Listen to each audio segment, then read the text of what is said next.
À côté du chandelier d'or, il y avait 2 oliviers. À travers eux, Dieu disait à Zacharie, va et proclame mon message de grâce partout. Même si je dois juger le péché, ma miséricorde et ma grâce ne failliront jamais et ne changeront jamais.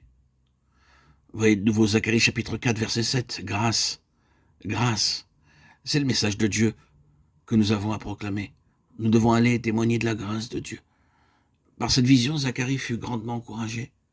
Dieu lui révélait que son temple serait reconstruit.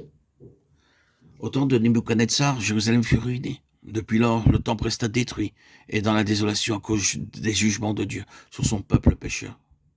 Zacharie avait vu les ruines de la maison de Dieu et se demandait comment pourrais-je construire un tel édifice moi-même. Dieu lui répondit, ni par la force, ni par la puissance, mais par mon esprit. Dieu disait, ne va vers aucun roi, ni aucun homme riche, ne m'en dis pas d'argent. Tu verras la montagne devenir déplaine par la puissance de mon esprit seul.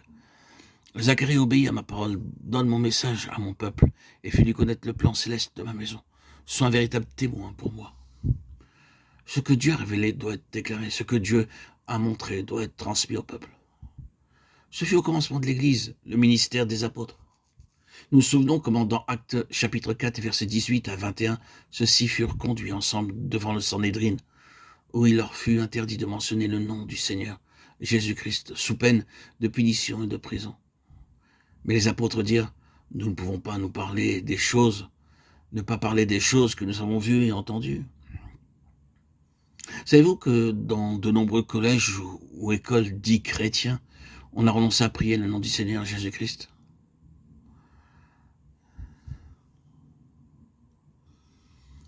Pour notre part, nous étions à un certain lieu pour des rencontres spéciales avec des jeunes d'un collège.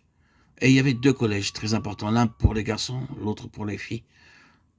Et le principal avait ordonné aux enseignants de ne pas utiliser le nom du Seigneur Jésus-Christ dans la prière. Un jour, je rencontrai le principal, il lui demandait, s'il vous plaît, dites-moi, pourquoi vous n'utilisez pas le nom du Seigneur Jésus-Christ dans la prière? Pourquoi avez-vous donné ordre au professeur de votre collège de ne pas prier au nom du Seigneur Jésus-Christ?